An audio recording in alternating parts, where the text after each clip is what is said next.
Hello दोस्तों, ज्ञान सरोवर digital में आप सभी लोगों का स्वागत है।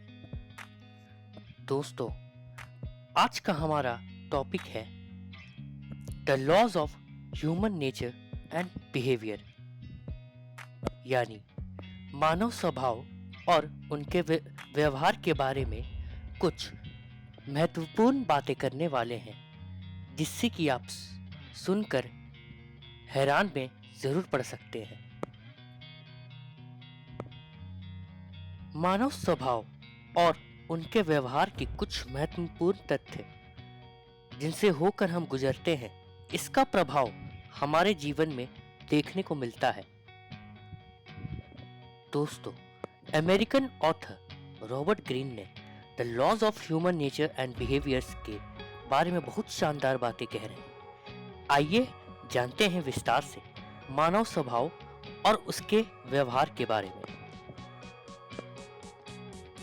अमेरिकन ऑथर रॉबर्ट ग्रीन का book the law of hormone nature, इसमें उन्होंने ऐसे कई नियम लिखे हैं जो पिछले 100 सालों से कई महान मनोवैज्ञानिक और फिलोसोफर जैसे डॉक्टर कार्ल सिगमंड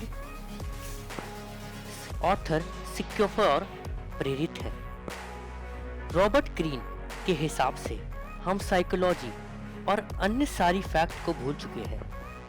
बेसिकली जो लोगों को कुछ भी करने के लिए प्रेरित करता है, और यही चीज लोगों को आगे बढ़ने के और अपने दुखों को दूर करने से रोकती है। अगर किसी इंसान से अपनी बात मनमानी तो उन्हें वह नहीं आता। अगर कोई इंसान आपको धोखा दे रहा है, आप वहां पर इग्नोरेंस का शिकार बन जाते हैं और उन साइंस को पकड़ नहीं पाते जो अंत में उस इंसान को बर्बाद कर देता है।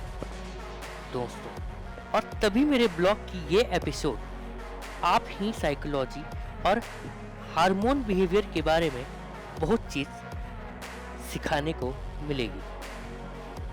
दोस्तों, वीडियो शुरू होने से पहले मैं आप लोगों से रिक्वेस्ट करता हूं कि मेरे इस YouTube चैनल को प्लीज लाइक और सब्सक्राइब जरूर कर दें, और यह जानकारी अपने दोस्तों के साथ जरूर शेयर करें और वीडियो को एंड तक देखें। तो चलिए शुरू करते हैं। सबसे पहला, द लॉ ऑफ इरिटेशनलिटी, यानी तर्कहीनता का नियम।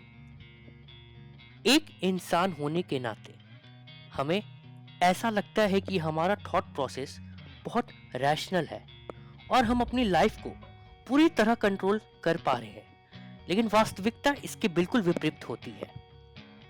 दोस्तों, हमारी इमोशंस हमें गाइड करती है फेरवजह चीजों के पास जाने के लिए और दर्द वाली चीजों को होल्ड करने के।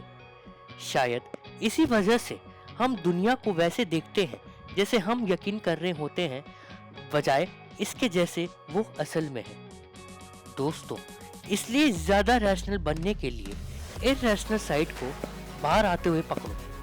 जैसे आपको एकदम से गुस्सा आ जाता है, आपके अंदर किसी इंसान की ओर बहुत नफरत आती है, या दोस्तों कोई भी चीज बहुत इरिटेट या फिर अपनी तरफ अट्रैक्ट करती हो, तो अपनी इमोशंस को पकड़ो और उससे मतलब कि खुद से क्वेश्चन करो कि आपको एकदम से गुस्सा क्यों आया और आखिर ये इरिटेशन हुई क्यों। यह क्वेश्चन आपको अपनी असली डरों और मोटिवेशन के पास पहुंचाएगा। दोस्तों, और जब बात आती है दूसरों लोगों की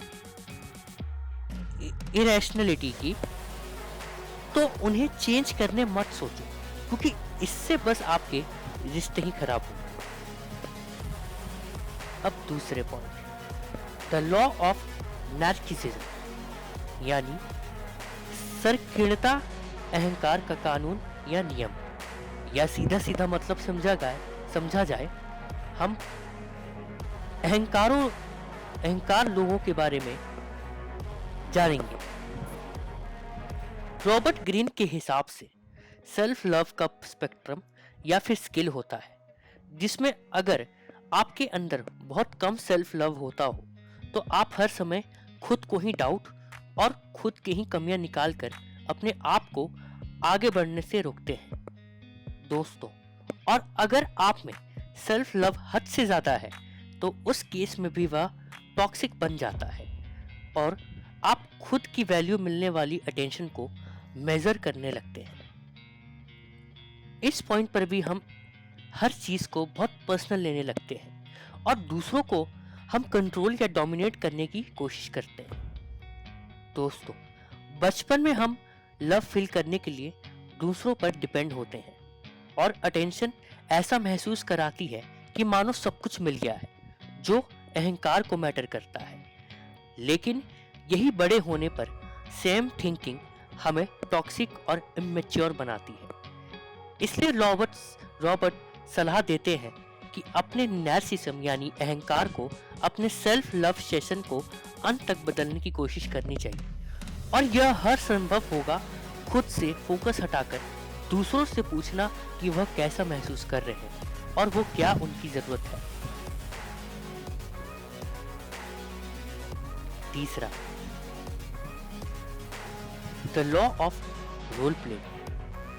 दोस्तों, भूमिका निभाने का नियम यानी हमारा एक मान के चलिए हम अपने बिहेवियर के बारे में जानें कि हम कैसा रोल प्ले करते हैं लोगों के साथ। नकाब पहनकर अपने आप को ऐसा दिखाते हैं कि हम कितने अच्छे इंसान हैं, मॉरल, और सबसे बेहतर है कि हमारी कोई इनसिक्योरिटीज है ही नहीं। यह ज्ञान हमें बताती है कि हम किसी भी चीज़ के लिए टोटल मार्क्स से हमें उसे जज नहीं करना चाहिए, चाहे वो मार्क्स अच्छा बुरा कम ज़्यादा जो भी हो, ताकि जब वो अपना असली चेहरा दिखाए तब यह आपके लिए आश्चर्यजनक लगे। किसी भी इंसान की उनकी असली चेहरा और उनकी अवचेतन इच्छा को पकड़कर पता लगा सकते हैं उनकी बॉडी लैंग्वेज से की असलियत क्या है, जैसे कौन सी बातों पर उनकी फेशियल एक्सप्रेशन बदल जाते हैं और जहां वह पहले खुश थे वहीं वो नाराजगी दिखाने लगे।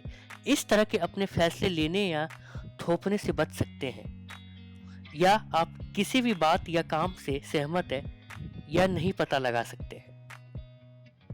रॉबर्ट ग्रीन हमें इंसानों का एक अच्छा रीडर बनने को बोलते हैं, क्योंकि यह स्किल आपको किसी के भी दिमाग में क्या चल रहा है यह भी बात बताएगी और दूसरों को कब अकेला छोड़ देना चाहिए, कब उनकी मदद करनी चाहिए, इसमें भी हम लोगों को काफ़ी सहायता मिल सकती है।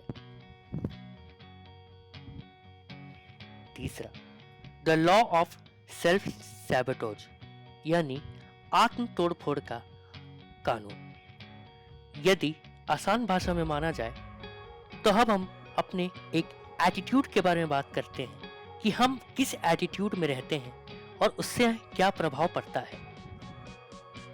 दोस्तों, हर इंसान का दुनिया को देखने का नजरिया और अपने आसपास के हर इंडिविजुअल जैसे किसी चीज को इंटरप्रेट करने का तरीका अलग होता है और हमारा यही डिफरेंट एटीट्यूड यह तय करता है कि हमारी लाइफ में क्या होगा अगर हम नेगेटिव पैटर्न में अटके हुए हैं।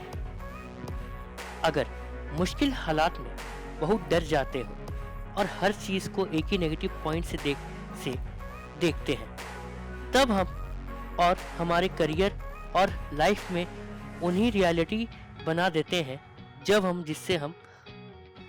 जिससे हम सबसे ज़्यादा डरते हैं। इसे हम कम बोलते हैं सेल्फ सैबोटेज या फिर खुद के पैर पर ही कुल्हाड़ी मार देना। लेकिन हमारे इस एटीट्यूड को चेंज करना संभव होता है अगर हम अपने माइंड को ज़्यादा पॉजिटिविटी, ज़्यादा खुशहाली और ज़्यादा सहनशील बनाए तो। चौथा, the law of compulsory behaviour. आसान भाषा में माना जाए तो अपनी बॉडी लैंग्वेज, अपने व्यवहार के बारे में बातचीत करेंगे।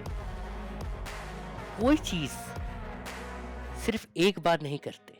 हर तरह के व्यवहार को विकसित करने में समय लगता है। हमारे कैरेक्टर के ज्यादातर एस्पेक्ट्स हमारे बचपन में ही फिक्स हो जाते हैं। बाकी हम अपनी रोजमर्रा की आदत से बनते हैं। कोई ऐसी चीज होती है जो हमें एक्शन को रिपीट करने को बोलती है, चाहे वह अच्छा हो या बुरा। जैसे अपनी बॉडी का ख्याल रखना, अपने आप का ख्याल रखना और दूसरों से अच्छे से पेश आना, या फिर बुरे काम जैसे स्मोक करना, या फिर हर इंसान से बदतमीजी से बात करना, गाली देना। दोस्तों, इसलिए जब भी आप किसी इंसान के साथ काम करने की सोचिए तो उसकी बाहरी अवतरण यानी बाहरी दिखावे को जरूर पहचानें और उसके कैरेक्टर को एनालाइज करें। क्या मुश्किल हालात में कैसे एडॉप्ट करते हैं, लोगों को कैसे ट्रीट करते हैं, वो उनका पिछला व्यवहार कैसा रहा, एटसेट्रा। अगर आप इस एनालिसिस में असफल हो जाए तो समझ जाओ उनका कैरेक्टर कमजोर है और वो अपनी टॉक्सिसिटी से आपसे छुपा रहे हैं। यानी आसान भाषा में समझा जाए, वो अपना एक जो दुर्व्यवहार जिसको कहते हैं, अपना खराब व्यवहार, जो उन्हें पता है कि हम किस टाइप के लोग हैं, यदि वो अपना कैरेक्टर छुपा रहे, आपके सामने ऐसे बिहेव करे जैसे वो मतलब उस चीज को जानते ना हो, और अपने आप को हमेशा अच्छाई से पेश आना, तो आप समझ जाइए कि वो इंसान बहुत चीजें आपसे छुपा रहा है। दोस्तों, यही थी हमारी आज का टॉपिक। उम्मीद है आपको यह सुनकर काफी अच्छा लगा होगा, इस चीज को जानकर अच्छा लगा होगा। और मैं आपसे निवेदन करता हूं कि यह जानकारी आप जरूर अपने दोस्तों के साथ शेयर करें और मेरे इस YouTube चैनल को प्लीज दोस्तों लाइक और सब्सक्राइब शेयर जरूर कर दें। आपका बहुत बहुत धन्यवाद। ध्यान रखें, सुरक्षित रहें। जय हिंद।